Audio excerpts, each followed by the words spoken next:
તો છોટાઉદેપુર જિલ્લાના અંતરિયાળ વિસ્તારમાં રહેતા બાળકોનું શિક્ષણ ન બગડે તે માટે સરકાર દ્વારા છોટાઉદેપુર જિલ્લાના અલગ અલગ તાલુકાઓમાં રેસિડેન્શિયલ શાળાઓ બનાવવામાં આવી છે, જ્યાં બાળકોને રહેવાનું અને જમવાનું મફતમાં આપવામાં આવ્યું છે. પરંતુ કેટલીક શાળાઓમાં વિદ્યાર્થીઓ સાથે અન્યાય થતો હોય તેમ લાગી રહ્યું છે. ત્યારે બોડેલી તાલુકાની વડા તલાવ ગામ પાસે આવેલ રેસિડેન્સી શાળાની કેટલીક વિદ્યાર્થિનીઓએ તેમના વાલીઓએ જણાવ્યું હતું કે શાળામાં તેમને મેનુ પ્રમાણે જમવાનું આપવામાં આવતું નથી. ત્યારે પાણીની પૂરતી વ્યવસ્થા નથી, તો શિયાળાના સમયે પણ ગરમ પાણી આપવામાં આવતું નથી, તો બાથરૂમમાં પણ પૂરતા પાણીની વ્યવસ્થા નથી. ત્યારે જમવામાં રોજ બટાકાનું જ શાક આપવામાં આવે છે. ત્યારે આવી તો અનેક તકલીફોની રજૂઆત બાળકોએ કરી છે, જેને લઈ આસપાસના ગામના વાલીઓ ભેગા થઈને શાળાએ પહોંચ્યા હતા.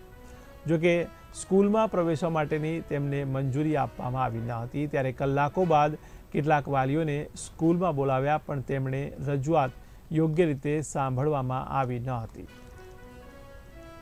અમારે પાણીની પણ તકલીફ પડે છે અને બાથરૂમમાં પાણી નથી આવતું અને દિવાળી પછીનું સાબુ ખોપરેલ નથી આપ્યું અને પાણી પણ વ્યવસ્થા પૂરી નથી આવતી અને રોજ બટાકા જ આપે અને ભાત કાચું મળે. દહીંમાં પાણી પણ નાખે. બીજું શાકભાજી રોજ આપે છે કે શું આપે જમવામાં? રોજ બટાકા જ આપે. બીજી વાત છે કે તમને તેલ, સાબુ, ડ્રેસ અને સ્કૂલ શૂઝ આપ્યા છે કે ના? બાથરૂમમાં પણ નહીં આવતું ને પીવાનું પણ સાંજ પડતે ખૂટી જાય. અને ગરમ પાણી નથી આવતું. એમને કાચું ખાવાનું મળે છે અને પૂરતા પ્રમાણમાં કપડાં એને મળ્યા નથી સરકારના શિડ્યુલ પ્રમાણે, અને સરકારની જે શિડ્યુલ પ્રમાણે જે વસ્તુ આપવામાં આવે એ વસ્તુ પણ મહિના વાઇઝ મળ્યું નથી.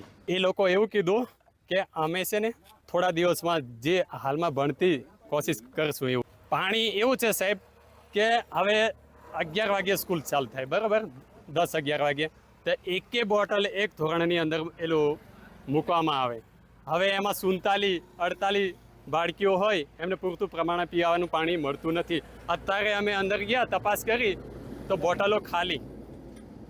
બાથરૂમમાં નથી આવતા ને બાથરૂમે સાફ કરાવે છે સાહેબ, એવું બાળકીઓ કહે છે.